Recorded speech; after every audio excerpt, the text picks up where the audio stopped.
प्रिय दर्शकों, नमस्कार। एक बार फिर से उपस्थित हूँ आप सबके सामने रविवार के कार्यक्रम में। विश्लेषण जन्म कुंडली का इस कार्यक्रम के अंतर्गत आज सुमित पाटनी जी का जन्मदिन है और ये मेरे रेगुलर दर्शक भी हैं आप लोगों की भांति। इस वजह से इन्हीं की कुंडली ले लेते हैं।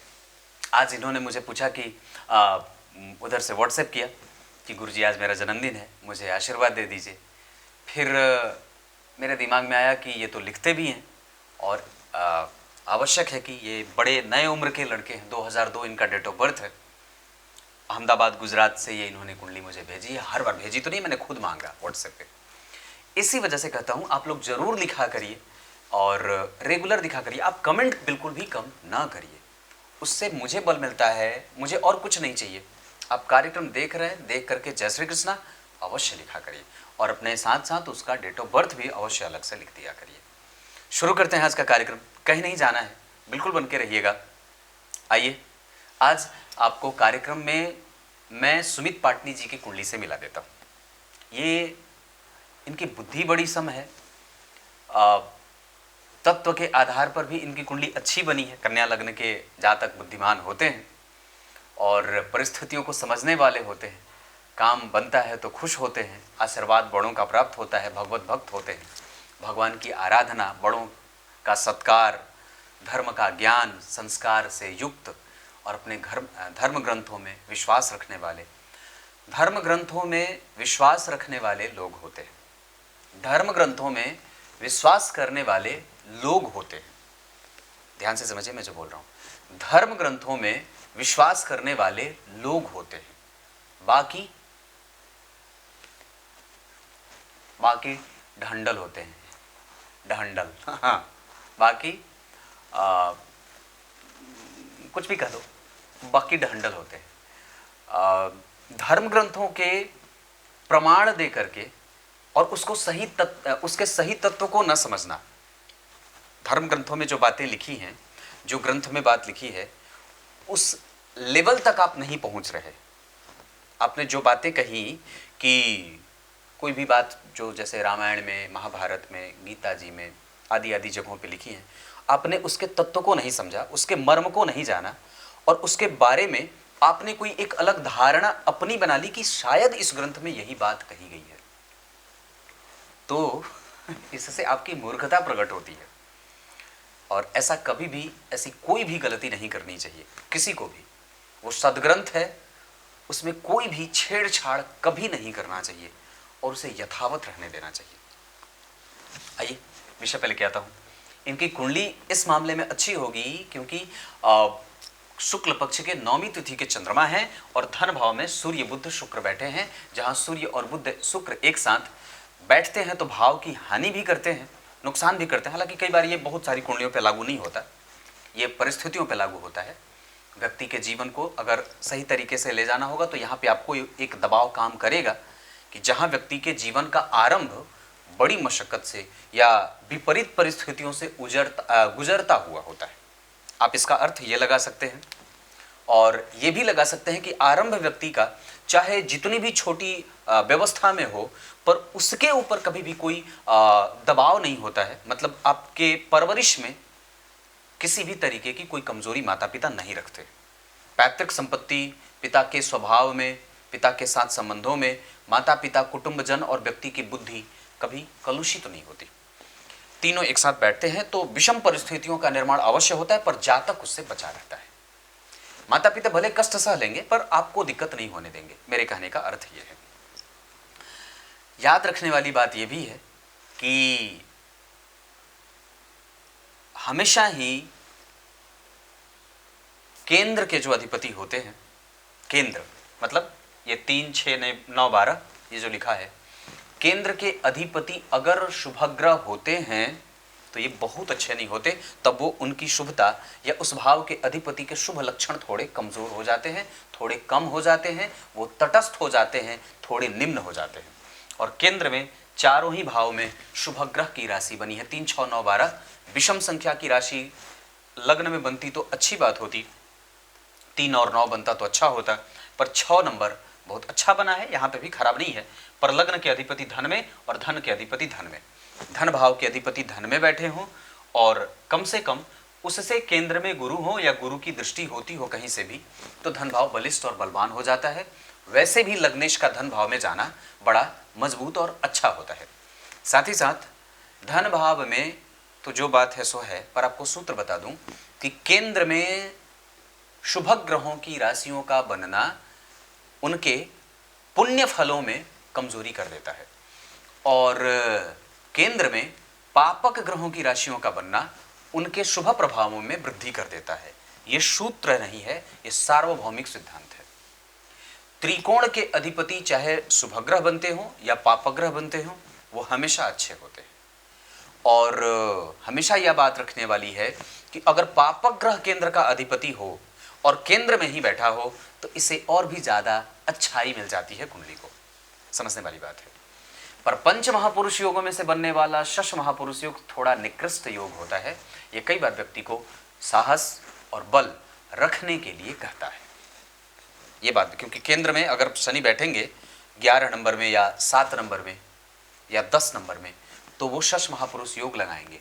मंगल अगर रोचक योग लगाएंगे 8 नंबर और 1 नंबर में बैठेंगे, तो ऐसी स्थिति में पापक ग्रह होने के कारण थोड़े से उनके प्रभावों में कमजोरी भी होती है। हालांकि मंगल वाला सिद्धांत शनि पे लागू नहीं होगा और शनि वाला सिद्धांत मंगल पे लागू नहीं होगा।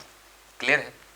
केंद्र के जो चारों घर होते हैं उसमें से लग्न कमजोर, चतुर्थ उससे बलवान, सातवां उससे बलवान और दशवां सबसे ज्यादा बलवान। मतलब केंद्र के जितने भी भाव हैं 1, 4, 7 और 10, उसमें से 10वां भाव सबसे ज्यादा बलवान होता है। 10वें भाव में पापक ग्रह का बैठना ज्यादा अच्छा होता है और दशम स्थान अगर किसी शुभ ग्रह से युत हो जाए या बैठ जाए तो थोड़ा कमजोर हो जाता है। दशम स्थान पे पापक ग्रहों की जितनी दृष्टियां होंगी, दशम स्थान उतना ही बलवान होगा और व्यक्ति उतना ही साहसिक और मजबूत होता है समाज के लिए और अपने इच्छा शक्ति के लिए और अपनी महत्वाकांक्षा को पूरी करने के लिए। नवम भाव में कोई भी राशि बन जाए चलेगा। अष्टम भाव में चाहे किसी भी भाव कोई भी ग्रह की राशि बन रही हो, सूर्य और चंद्रमा को छोड़ करके, ये हमेशा कमजोर ही होते हैं, अच्छे परिणाम नहीं देते, कष्ट देते हैं। लेकिन उनका एक अपवाद होता है कि अगर अष्टम भाव का अधिपति शुभ ग्रह होकर के वहीं बैठा है, उस भाव का अधिपति, तो व्यक्ति के पास भक्ति और श्रद्धा और विश्वास और समझने की शक्ति बड़ी दिव्य होती है और उसका पुण्य फल उसको अवश्य मिलता रहता है। चंद्रमा और सूर्य 8वें के अधिपति और 6वें के अधिपति अगर 12वें के अधिपति होते हैं तो उनको दोष नहीं लगता, लेकिन निश्चित रूप से वो भाव से सबसे पहले प्रभावित होते हैं। अगर ऐसा नहीं होता तो चंद्रमा अष्टम में बैठे होते तो जातक को बीमार, और 12वें में बैठे होते तो धन से असंतुलित नहीं करते, और 6वें में बैठे होते तो व्यक्ति के अंदर साहस नहीं आने देते। वो 6वें में बैठते हैं तो व्यक्ति को साहसी बना देते हैं और माता की बीमारी से मुक्त करने वाला बना देते हैं। इसके अतिरिक्त बात जो समझने वाली है कि अपने जन्म के नक्षत्र से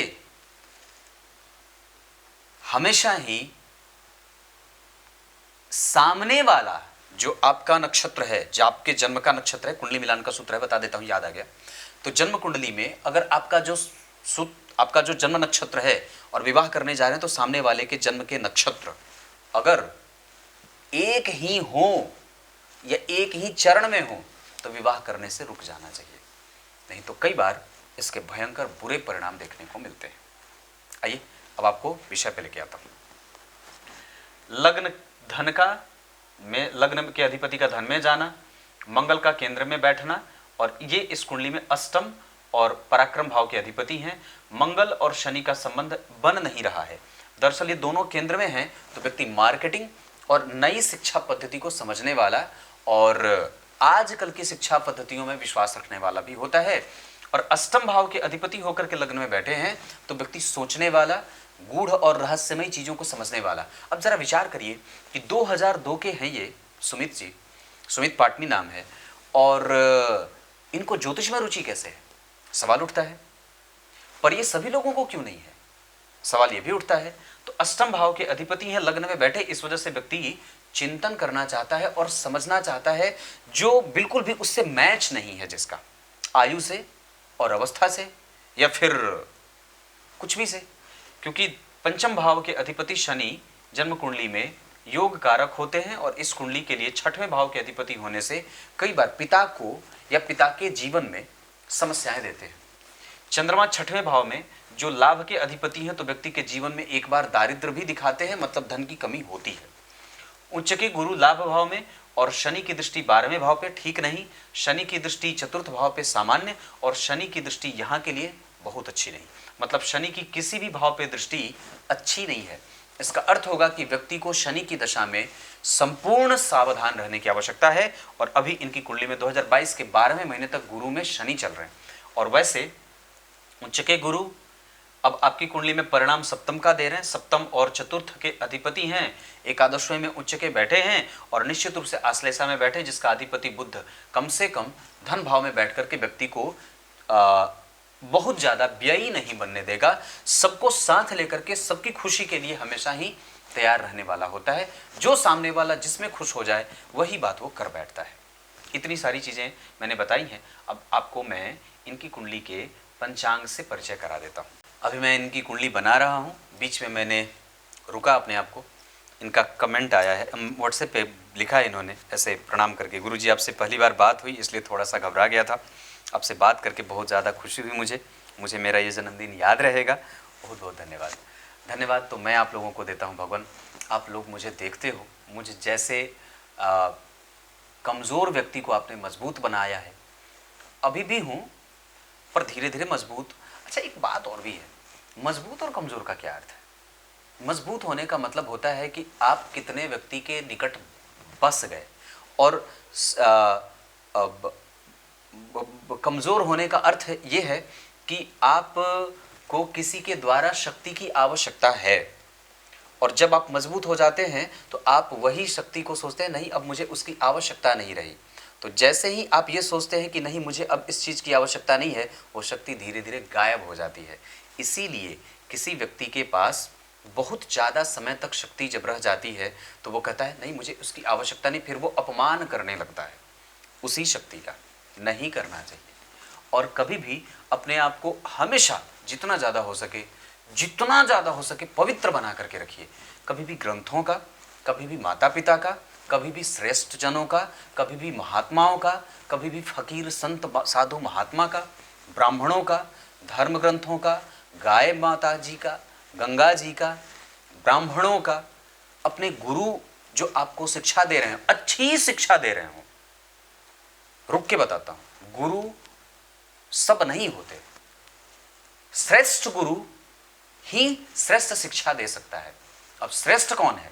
श्रेष्ठ वो नहीं जो किसी भी तरीके के विवादित बयानों में रख करके अपना प्रचार करता हो, वो श्रेष्ठ नहीं है। बहुत समझने की बात है, आप समझ गए होंगे। तो मैं यहां था, इनकी कुंडली कार्तिक माह की। आपको कई बार लोग कहेंगे कि अपने मन का है, पर उस पर ध्यान मत दीजिएगा।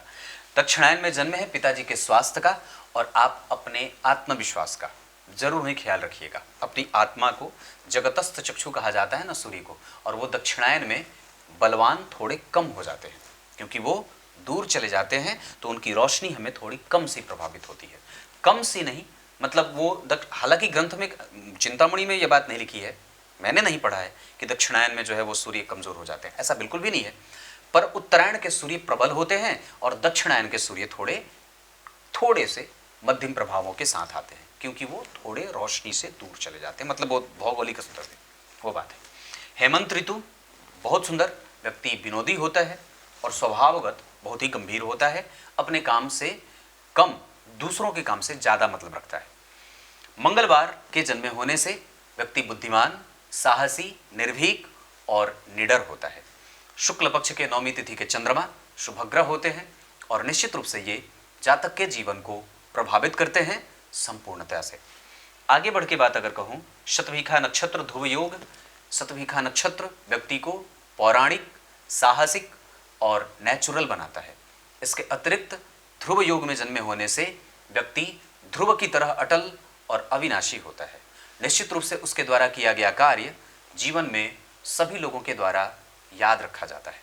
ध्रुव योग में जन्मे होने से सबसे अच्छी बात होती है कि व्यक्ति जो काम ठान ले उसे पूरा करने की शक्ति उसके पास परमात्मा के द्वारा विहित है, और यकीनन इस पे व्यक्ति को भरोसा करना चाहिए क्योंकि परमात्मा की शक्ति हमेशा आपके पास है, उसको बढ़ाने की बुद्धि आपके पास है। 80% तक प्रकृति आपको पकड़ के बैठी है, 20% तक आपको आपकी बुद्धि पे वो चीजें छोड़ दी जाती हैं। 80% भयंकर देहवादी है, वो भी अगर चाहे तो एक बार में, जैसे कोई एक है ना सर जो आईएएस की तैयारी कराते हैं, वो कहते हैं भगवान नहीं होता, मानता नहीं, पता नहीं कुछ कोई एक वीडियो मुझे कोई दिखा रहा था उनका, मैं तो नहीं जानता उनको, पर कोई दिखा रहा था तो बोल रहे थे भगवान नहीं है। तो मैंने कहा चलो ये तो कोई बात नहीं है, सबके ऊपर ऊपर अपने अपने संस्कार की बात है। पर ये बात कहूँ तो हमेशा ही ये बात समझने की है कि 80% तक प्रकृति ने आपके ऊपर संतुलन अपना बना रखा है, चाहे वो किसी भी तरीके से हो। आप जीवन के किसी भी क्षेत्र को उठा करके देख सकते हैं। 20% आपकी बुद्धि, आपका पराक्रम, आपका बल, आपके अंदर का आत्मविश्वास और आपका साहस, ये काम करता है। ये 20% अगर ना रहे तो 80 भी किसी काम का नहीं है। और ये 80 का जब तक साथ नहीं मिलेगा तब तक 20 का कोई अस्तित्व नहीं होता। ये संतुलन है। हाँ, अब कुछ लोग इसको उलट देंगे, जो देहवादी होंगे उसको उलट देंगे और फिर उल्टी पुल्टी बातें। तो ऐसा नहीं है। आपके अचानक से आपके पिता की मृत्यु, आपके माता की मृत्यु, आपके ये, आपके वो, आपके साथ अनियंत्रित घटनाएं जिसपे आपका कोई वश नहीं है, होता रहता है। पढ़ाई के दौरान विपरीत परिस्थितियां चलती रहती हैं। ये 80 के अंतर्गत आता है। और 20 आपने जो डट करके, मुकाबला करके, पराक्रम के साथ नहीं मुझे करना है, वो 20 आपका है। विचार करने की बात है। तो यहाँ पे ध्रुव योग में जन्मे होने के कारण, शूद्र वर्ण और राक्षस गण के होने के कारण, अब एक बड़ी अद्भुत बात बता देता हूँ। 3 तरीके के लोग होते हैं। आप लोग कहेंगे कि पंडित जी आप कुंडलियां कम देखते हैं, ज्ञान ज्यादा देने लगे हैं, पर क्या कहूं, ऐसे ही कुंडली को समझना ज्यादा आवश्यक है। सत्व, रज और तम, सात्विक तत्व के लोग को बाद में परिभाषित करूं, पहले तामसिक को कर देता हूं। तामसिक का सिद्धांत क्या है? तमस तत्व के जो लोग होते हैं, शूद्र और राक्षस, ये तमस तत्व के अंतर्गत ये दोनों प्रकृति आ जाती है। तो तमस तत्व का जो नारा है वो क्या है?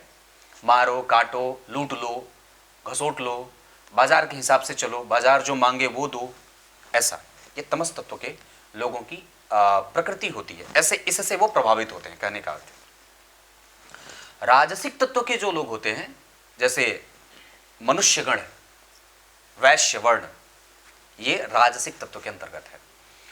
तो राजसिक तत्व जो आता है उसका सिद्धांत और उसका जो एक विचार है, या फिर ये कह सकते हैं उसके जीने का तरीका, ऐश करो, मौज करो, जब तक हो खुशी से जीवन को जियो, जीवन एक बार मिला है, इसको जितना ज्यादा बेहतर ढंग से जियो, आलिशान जियो, राजास की तरह जियो, भौतिकवादी बने रहो, ऐसा ये राजसिक वाला, राजा की तरह जियो, राजा राजसिक। और जो सात्विक है वो जियो और जीने दो और परमात्मा की भक्ति करो। मतलब सबको जीने का अधिकार है और सबके पास उतनी ही होनी चाहिए जितना मेरे पास है। मेरे पास थोड़ा भी ज्यादा ना हो, सामने वाले के पास भी उतना ही होना चाहिए। जियो और जीने दो के सिद्धांत पे, ये आपको मैंने आपके धरातल पे आकर के बात समझाई। तो ये बात इनकी है। आप अगर देखेंगे तो गुरु की दृष्टि यहां के लिए अच्छी है, यहां के लिए थोड़ी सामान्य, पर शनि यहां अच्छे बैठे हैं और ये सीए अभी फिलहाल कर रहे हैं। तो सूर्य और बुध बहुत बढ़िया।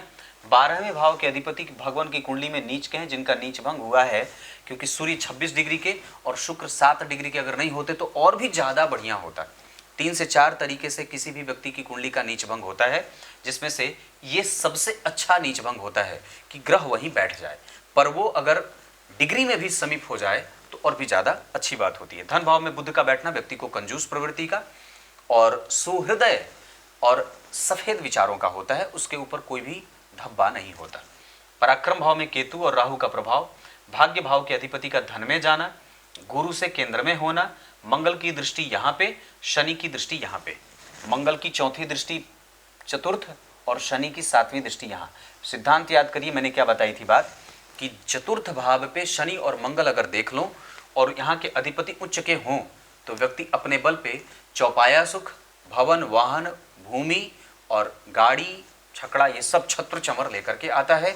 और जैसे वो आता है वैसे वैसे पिता का बल बढ़ता है, पिता के सुख की वृद्धि या पिता का लक्ष्य बढ़ता जाता है। कई बार व्यक्ति को अकेले भी होते देखा गया है। यहीं पे अगर आप देखें तो मंगल, शनि का प्रभाव ठीक है। शनि की दशा में आरंभ अच्छा जाए पर बाद में थोड़ी बहुत मशक्कत भी होती है, क्योंकि घसीटी कराने वाले ग्रह के रूप में जाने जाते हैं। सिद्धांत कि जन्म कुंडली में चंद्रमा जिस राशि में बैठे उस राशि का अधिपति इससे 5 घर आगे बैठा है, 1 2 3 4 5, इससे राशि को बल मिलता है। पर गौर करिए, मकर के हैं शनि, कुंभ में आएंगे तो 7.5 फिर लग जाएगी। जो पीछे मकर वालों को है उनको भी, कुंभ वालों को है उनको भी, और मीन वालों को तो लगेगी ही। मतलब ये पहले मकर वालों के माथे पे, कुंभ वालों को हृदय क्षेत्र और पेट, और यहाँ पे पाद मतलब पैर। तो ये मकर, कुंभ और मीन राशि वालों को बड़ा सावधान रहना है। सावधान करने का अर्थ है कि अपने निर्णय को, किसी भी निर्णय पे जाने से पहले आपको विचार करना चाहिए, माता पिता के स्वास्थ्य का ख्याल रखना चाहिए, और कम से कम उसको लेकर के कोई भी रिस्क नहीं लेना चाहिए। अपनी बुद्धि को विक्स मत बनने दीजिए, आलस्य ना करिए, प्रमाद ना करिए। और सबसे अच्छी बात है कि अपने काम पे जितना ज़्यादा हो सके, शनि के काल को धर्म का काल कहा जाता है। 7.5 ही है, 7.5 साल तक की रहती है।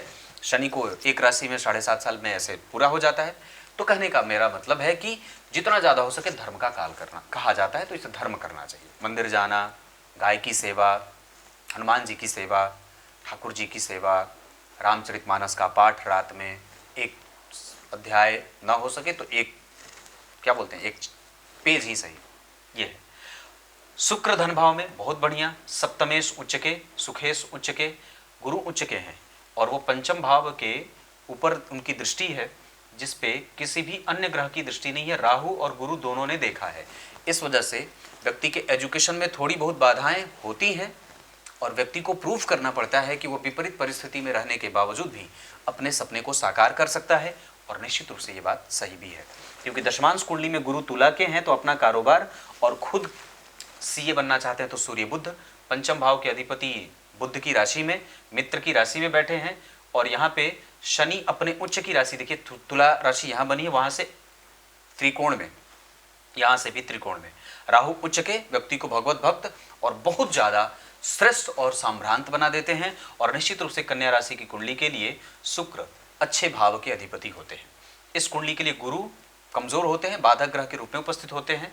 शनि घसीटी करवाते हैं। मंगल इस कुंडली के लिए मेहनत करवाने के लिए जाने जाते हैं। सूर्य 12वें और शुक्र तो अच्छे, सूर्य 12वें भाव के अधिपति होकर के धन में बैठे हैं। तो व्यक्ति को बाहर भी जाकर के विचार करना चाहिए। अपने आप को पहले किसी बड़े व्यक्ति के संपर्क में रखिए, जो शहर का सबसे बड़ा व्यक्ति हो।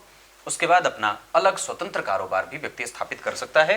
यहाँ शनि बैठे हैं कर्क राशि के, मंगल उच्च के बैठे हैं, व्यक्ति काम से सफल होगा। सूर्य बुध व्यक्ति को बैंकिंग, फिनांस और सीए, मैनेजमेंट वगैरह का सबसे बढ़िया क्षेत्र यही है। सूर्य बुध बहुत बढ़िया बैठे हैं, कोई भी छगा बदलने की कोई आवश्यकता नहीं है। इसी क्षेत्र में आगे बढ़ते रहिए। धन भाव के अधिपति मंगल उच्च के बैठे हैं। लग्न के अधिपति शुक्र सूर्य और बुध के द्वारा देखे जा रहे हैं। इसे अच्छी बात कहेंगे, क्योंकि लाभेश बुध के साथ, या कोई भी ग्रह जब शुभ ग्रह या स्वग्रही किसी ग्रह के साथ बैठ जाता है, बुध स्वग्रही हैं, तो लाभ का भी बल बढ़ेगा। दशम स्थान में शनि बढ़िया होते हैं। मंगल और शनि का संबंध कंप्यूटर और आजकल की टेक्निकल एजुकेशन में व्यक्ति की सहयोग की स्थिति बना देते हैं। चंद्रमा यहां बैठे हैं। भगवान बिल्कुल निश्चिंत रहिए, कोई घबराने की बात नहीं है। अभी गुरु की दशा चल रही है, ये भी कमजोर नहीं है। आगे शनि आने वाले हैं, उनके मध्य वाली अंतिम चरण में, जब वो अंतिम चरण में आएंगे तब थोड़ा सावधान रहिएगा, विशेषतया पिता को लेकर के और माता जी को लेकर के। नवमांश कुंडली में शुक्र और चंद्रमा बैठे हैं एक साथ, पर गौर से समझिएगा, मैंने एक सिद्धांत बताया था कि शुक्र और चंद्र केंद्र में हो तो बहुत अच्छी बात होती है, पर ये एक साथ हो जाते हैं तो थोड़ा कमजोर होता है। उसके पीछे शनि केतु बैठे हैं। दाम्पत्य में जरूर ही ध्यान दीजिएगा। यहाँ के अधिपति कुंभ में बैठे हैं। सामान्यतया संतान वगैरह में तो उत्पत्ति नहीं में दिक्कत नहीं होती, पर हाँ ये कई बार दिक्कत होती है। हालांकि यहाँ पे समस्या कई गुना तब बढ़ जाती जब राहु शनि मंगल केतु का प्रभाव इस पे पड़ जाता, पर वैसा नहीं है। पर सप्तम भाव के अधिपति गुरु के ऊपर मंगल की दृष्टि पड़ रही है, जो व्यक्ति की पत्नी को लालची और कई बार हठी, जिद्दी, गुस्सैल और क्रोधी और अपनी बातों में रखने वाली और रगड़ने वाली बना देती है। भाव के ठीक पीछे शनि केतु का बैठना और मंगल की दृष्टि, जब तक कि पत्नी को झगड़ालू न बनाए, इसका ख्याल रखना होगा। और निश्चित रूप से विवाह कभी भी करना हो गुरु की उच्च राशि यानी कर्क, और साथ ही साथ कर्क राशि के बाद मीन राशि, उसके बाद तुला राशि और उसके बाद कुंभ राशि। ये राशियां आपकी कुंडली में अच्छी रहेंगी। मकर भी अच्छा रहेगा। कभी भी बच के रहिएगा धनु, मीन और सिंह वालों से। इसके अतिरिक्त आपकी कुंडली में नक्षत्र के आधार पर मृगशिरा, हस्त, विशाखा, स्वाति, अनुराधा, धनिष्ठा, रोहिणी और ये इतने सारे अच्छे हैं। काम बुधवार को बहुत अच्छा होगा। अंक 4 बहुत अच्छा रहे या 2 भी बहुत अच्छा रहे। दिशा उत्तर दिशा बहुत अच्छी रहे। इस कुंडली के हिसाब से दक्षिण और पूर्व के कोण पर भी व्यक्ति धन कमाने जा सकता है। राशि के आधार पर वृषभ राशि बहुत अच्छी रहेगी। इस नाम के शहर आपके लिए अच्छे रहेंगे और कर्क राशि के शहर भी आपके लिए अच्छे रहेंगे। अभी आपकी कुंडली में गुरु की दशा 2034 तक चलने वाली है। इस वजह से एकादशी का व्रत भी अवश्य करना चाहिए या एकादशी को नमक अवश्य छोड़ा करिए। इसके अतिरिक्त रविवार को नमक अवश्य बंद कर दीजिए। सूर्य को अर्घ ओम आदित्याय नमः मंत्र से रक्त चंदन की माला भी धारण कर सकते हैं। रक्त चंदन की माला के साथ साथ सूर्य को अर्घ देते समय पीले पुष्प को जरूर उपस्थित रखिए। बाकी उसमें छौंक लगाने की कोई आवश्यकता नहीं है। नमक, तेल, हल्दी, मसाला नहीं डालना है, बस इतनी सी बात है। इसके अतिरिक्त मंगल आपकी कुंडली में षडबल में सर्वाधिक बलवान है। वो इस कुंडली के लिए बहुत अच्छे नहीं होते। इस वजह से कई बार वो आपको भ्रमित और जल्दबाजीपन से युक्त भी रखते हैं। और निश्चित रूप से ये मंगल आपको बल दे रहे हैं तो आपको संगठित भी कर रहे हैं, क्योंकि राहु की दृष्टि अगर नहीं होती तो ये और भी ज्यादा अच्छी बात हो सकती थी। पर राहु की दृष्टि है और केंद्र में या लग्नेश के ऊपर किसी शुभ ग्रह का कोई प्रभाव नहीं है। इस वजह से साहस, बल, पराक्रम आरंभ में करना होता है, बाद का जीवन बड़ा ही सरल होता है। पंचम भाव के अधिपति दिग्बली हैं, अच्छे बैठे हैं। केतु तृतीय भाव में वृश्चिक राशि के, जिसके अधिपति लग्न में, तो मेहनत तो करनी होगी। और वस्तुतः व्यक्ति के पास धन है। माता भाव का अधिपति उच्च का, माता से लाभ और व्यक्ति के जीवन में महालाभकारी योग भी लगा है। लग्न के अधिपति धन में महाधनी योग, धन के अधिपति धन में गुरु से केंद्र में महाधनी योग, पराक्रम भाव के अधिपति लग्न में महान पराक्रमी, और अपने पराक्रम के बल पे व्यक्ति अपनी हर एक इच्छा और आकांक्षा को पूरी कर लेता है। चतुर्थ भाव के अधिपति लाभ में महाभाग्यशाली, महालाभकारी। पंचम भाव के अधिपति दिग्बली, श्रेष्ठ और साम्रांत, और पिता को भले ही उनके पास संसाधन कम हो पर निश्चित रूप से वो व्यक्ति बड़ा श्रेष्ठ है और अनुशासित है अपने कर्तव्यों के प्रति। छठवें भाव के अधिपति पिता से हमेशा ही व्यक्ति को सहयोग, पर पिता के जीवन में बाधाएं उपस्थित रहेंगी। पैतृक संपत्ति को लेकर के अगर झगड़ा होगा तो उसको जल्दी निपटा लीजिएगा। सप्तम भाव के अधिपति उच्च के, दाम्पत्य अच्छा, पत्नी दिमाग लगाने वाली, तार्किक और सत्यवादी होती हैं। अष्टम भाव के अधिपति लग्न में रिसर्च, खोज में और जीवन के आरंभ में समस्या बनी रहती है। नवम भाव के अधिपति धन में मिलता रहे। दशम भाव के अधिपति धन में जब तक जिएंगे तब तक कारोबार करना पड़ेगा। एकादशवें भाव के अधिपति छठवें में, ये एक बार चंद्रमा की दशा और शनि की दशा और गुरु की दशा कभी कभी दारिद्र्य दिखाए। 12वें के अधिपति धन में, विदेश जाइए, यात्राएं करिए, दूर जाइए, स्थापित होइए, ये योग आपकी कुंडली में लगे हैं। अब मैं आपको आपकी कुंडली में सूर्य को बल देने की आवश्यकता है। डिग्री में जिस स्थिति में बैठे हैं और बुध और चंद्रमा और शनि, तो सूर्य, बुध, चंद्रमा और शनि में से सूर्य और शनि का प्रभाव ठीक है, पर चंद्रमा और बुध में से चंद्रमा का प्रभाव थोड़ा कमजोर होगा। इस वजह से सूर्य, बुध और शनि की दशा आपकी कुंडली में ठीक जाएगी। शनि की दशा में थोड़ी बहुत कमजोरी सामान्यतया आती है प्रत्येक व्यक्ति के लिए। राहु और मंगल आपकी कुंडली में जिस स्थिति में बैठे हैं उसके आधार पर दोनों ही ठीक हैं और आपको अपने पूर्वजों की पूजा अवश्य करनी चाहिए। उनके नाम पे दीपक और अनाज अमावस्या को जरूर दान करना चाहिए। गुरु और केतु जिस स्थिति में बैठ रहे हैं उसके आधार पर आपके पास कफ प्रकृति बढ़ रही है। अपने आप को सर्दी से बचा करके रखिएगा, ठंडी चीज़ों से बचा करके रखिएगा। ये आपकी कुंडली में चंद्रमा आपको अनुभव देंगे। इस वजह से चंद्रमा की दशा में किसी से भी सीखने की कोशिश करिएगा, अंतर में भी आते हो तो। मंगल आपकी कुंडली में आपको थोड़े से अटखेलियों में रखेंगे, उस समय सीरियसनेस रखिएगा। बुध आपकी कुंडली में गणेश जी के मंत्रों के जप करने की आज्ञा देते हैं और शांत और दत्तचित्त होने की स्थिति को ले जाकर के बता रहे हैं। लग्नेश मृतप्राय अच्छा नहीं होता, गणेश जी के मंत्रों का जप और गणेश जी को 21 दुर्वा गणेश संकटनाशक का पाठ प्रत्येक विद्यार्थी को अवश्य करना चाहिए, और गणेश पंचरत्न का पाठ। शुक्र और शनि से पहले गुरु और शुक्र बहुत अच्छे हैं, इनकी दशाएं आपके जीवन में 50% सहयोगी होंगी और अच्छी रहेंगी। शनि आलस्य देंगे और आमोद प्रमोद में व्यस्त कर देंगे, तो मत होइएगा। राहु और केतु की दशाएं आपकी कुंडली में कभी खराब नहीं है, दरअसल इन्होंने ही आपको लक्ष्य चुनने की आजादी दी है, इतनी सी बात है। आगे बढ़ के और बता दूं, हमेशा ही याद रखिएगा आपकी कुंडली में गुरु की दशा है, मेहनत करेंगे तो ये परिणाम मिलेगा, और शनि भी आपसे मेहनत करके ही परिणाम दिलवाएंगे। ये आपकी कुंडली की स्थिति है। आगे मैं बता दूं, अल्टीमेटली आपकी कुंडली में संतति का सुख बहुत अच्छा, और आप खुद भी एक श्रेष्ठ संपत्ति साबित होंगे, ये बात भी मैं कह देता हूं। और लक्ष्मी संपन्न योग आपकी कुंडली में लगा है, जीवन में धन की समस्या नहीं है, घबराइए मत, पिता आपके साथ आपके सर पे खड़ा है पीछे। और आलस्य आपके पास नहीं है, उसको मत बनने दीजिएगा। व्यय नहीं है, सही है, और अनुभव हमेशा ही आपके पास, आपके उम्र से आपके पास ज्यादा रहे। क्लियर है? क्षेत्र यही ठीक है। और आपकी कुंडली में जो शुक्र हैं वो निश्चित रूप से धन भाव में बैठे हैं, तो धनी योग लगा है, धन को लेकर के चिंतित मत होइए। तब तक के लिए बहुत बहुत नमस्कार।